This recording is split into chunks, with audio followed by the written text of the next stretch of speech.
there's a book called Range that I was listening to a couple months ago, and they tell a story in there that relates to what I'm going to say. And the story goes, it talks about, at first, about Roger Federer and Tiger Woods, and how Roger Federer didn't pick up tennis until later on in his teens and did a lot of other sports, and he became arguably the greatest player of all time. And Tiger Woods was swinging a golf club when he was 18 months or even younger, some really young age, and his whole life was deliberate practice and tons of golf, and they both ended up being the best. And how we kind of look at this deliberate practice model as the way to go. But a lot of times people who are well-versed in a lot of different things, being a generalist, end up being more successful, and it's not studied as much. So an example of that would be the book talks about in China how they have some violinists and some other instrument players who you pick, I think, before age 7 what instrument you're going to play, and you master it basically from a very young age. And it's assumed that if you don't pick it before a certain age, you're just not going to be good enough to ever catch up to the people who did. So you might have 80 or 100 people who pick the violin at 7 and are masters of the world because they're violin robots, I guess, if you will, where they have learned everything about it and their parents told them to do it, or someone picked it for them. Maybe they picked it themselves and didn't really understand what that even meant at that age. You don't really know yourself that well. But what interesting thing that happens is true world-class performers and people who do something very unique and reach their potential and are famous or very, very good, people that we remember for playing beautiful music and albums that we buy, they're not those people. They're not robots who picked something and mastered something. They're people who probably tried many instruments, quit the one that they were told how to try, did a different one, took pieces of it, applied it to something else, mixed it together, and then came up with their own system. And then all of a sudden you have something really unique and artistic, and that's kind of what everyone likes listening to. And that's what trading is, very similar to that process. You can go and I'm going through this right now again. I've studied futures trading, more hours than I can possibly imagine, the lengths I've went through. It's like an Olympic sport with the amount of work that I've put in, recording my screen, plotting my trades, just thousands and thousands and thousands of times. And now I'm into the stock market and I'm looking at day trading stocks, swing trading stocks, sometimes position trading. I don't quite know exactly where I'm going to land in the stock world. I've found different things that work and don't work for me, and I continue to trade futures. I'm adding this stuff right now. And it's interesting because if I think about the story I just told you about the violin and the Tiger Woods path, you could study people who are really good at something. So I'm in some groups, and the leaders of the groups are very good at what they do. And I've been able to pick up big chunks of what they do and add it to my system, and it's been successful for me. I've made more money and I've gotten better because of that, but I'm never going to be them at that because it's not me, it's them. Just like they won't be me at the future stuff that I'm good at. And what's happening though, when I'm learning is it's the understanding, that acceptance of yourself, that you don't have to force your gift. You never need to force the gift. It's just there. But what you can do is you can spend too much size or too much money forcing other things and shortcutting the process and cause yourself a lot more pain, which I've done a lot, admittedly. I think everyone does maybe not everyone, but I sometimes go too hard into new stuff. If I was successful at something else, I think that gives me the right to, trade too big. I've traded way too big in stocks the last few years. And I really have started going hard at this last few months, but I've dabbled in this for a few years now.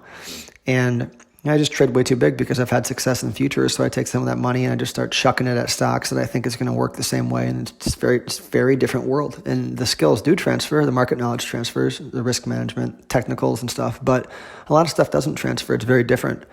It's a different thing. And you have to learn a different approach. Just like a guy who swing trades, or a person who swing trades stocks or position trades stocks, they're not necessarily going to be good at day trading futures. They're probably going to get killed. It's a very different game. It's more game theory and psychology. It's not catalysts and earnings and fundamentals and breakouts, and it's different. It's a very different game. And so in trying to learn something significantly new, back to the story about the deliberate practice, you're learning from somebody, and you have to remember you can pick up things from them, but you can't be them. You don't want to be them. You end up being the robot who plays the violin from age 7, and you're never going to be extraordinary or really reach your potential unless you have elements of you in there. And that's just a thing that takes time to learn. That's people who really break out and really do well and have extraordinary results, which I think all of us are capable of if we can find the right mix, which is very hard to do. But if you work at it, you find the right mix for you. And that mix is not necessarily one you're going to exactly learn from someone else. It's the saying, trading it can't be taught, but it can be learned. So since I've been doing it for a long time, maybe what comes a little quicker to me is just figuring out what's bullshit, first of all, and what's not going to work, which is a lot of stuff. And then figuring out what's not going to work for me, but may work for somebody else. That's the next layer. And then picking up stuff that you pick up skills that you can start adding in. And a lot of times for me, it's like, okay, I have a great day trade in the stock. Should I hold overnight or not? Well, I probably should have thought of that ahead of time. So maybe I hold a piece overnight, comes back and ruins my trade. Next time I don't hold it overnight, goes up 10 days in a row. So it's like, okay, sometimes these should be swing trades. Sometimes they should be day trades. Okay, great. So what about the sizing? Maybe I'm trading too big on the swing and not big enough on the day, which has been a problem a lot I've had. Too much overnight risk, not enough day risk. And eventually, I'm starting to make some strides, but I'll start landing on some stuff that I can get good at. And it'll probably be a few things, but I'll know ahead of time this is a 2 or 3 day trade, or this is a trade just for the day. Maybe this trade is going to be for 3 months.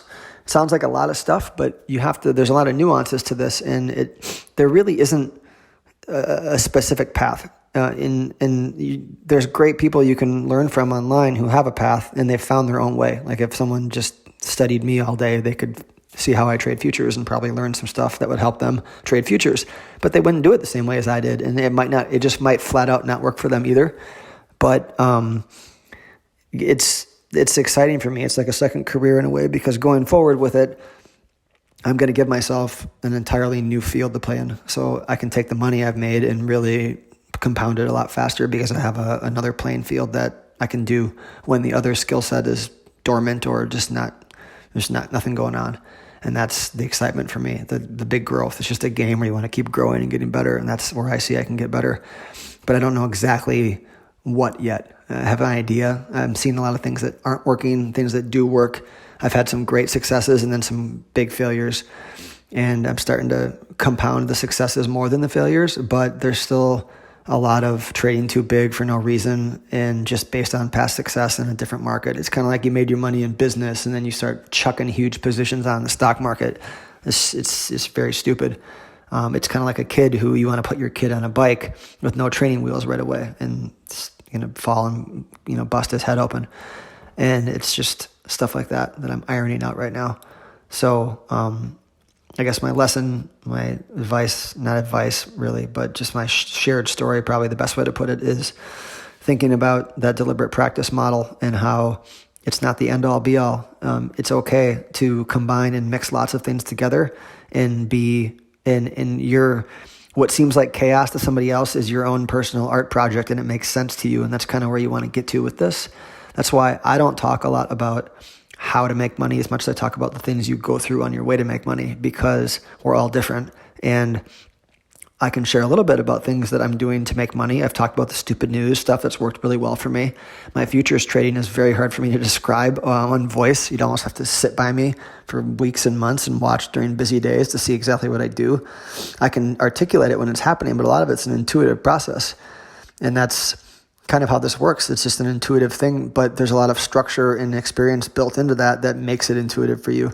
So I think, the last thing I'll leave on is, so you come into a day, like I come into a day and I say, okay, if the future is set up, I know what I'm going to do because I've done that my whole life. It just comes to me, right? But on the stock side, it's like, okay, I got these earnings, winners I'm looking at. I have these like significant catalysts I'm looking at, and then I have stocks that are just really volatile today.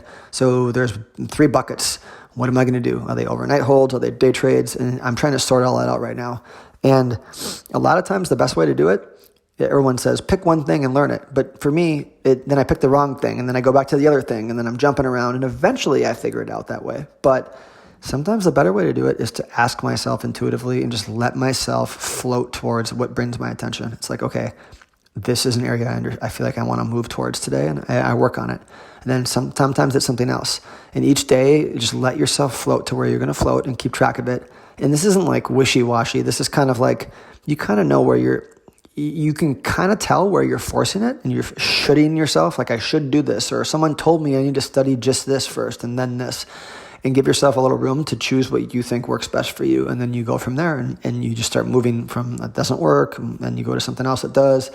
And, there's no way to short circuit the learning. You have to do all this to learn. There's just no quick way. If you want to copy somebody else and pay for performance, you can try, and it might work a little bit. But if you really want to get good at it and get extraordinary and reach your potential, this is the stuff you have to do. And for me, it's like a second career. So I'm going through it again. It's going to be a lot faster probably than my first go at it. And it's nice because I've made money, so I'll really be able to move quicker with it financially. But it's also, I've been stupid a lot and blown a lot of money because of that. So, it's, why do I do that? And it's answering those questions and ironing it all out. So that's what I'm thinking about today.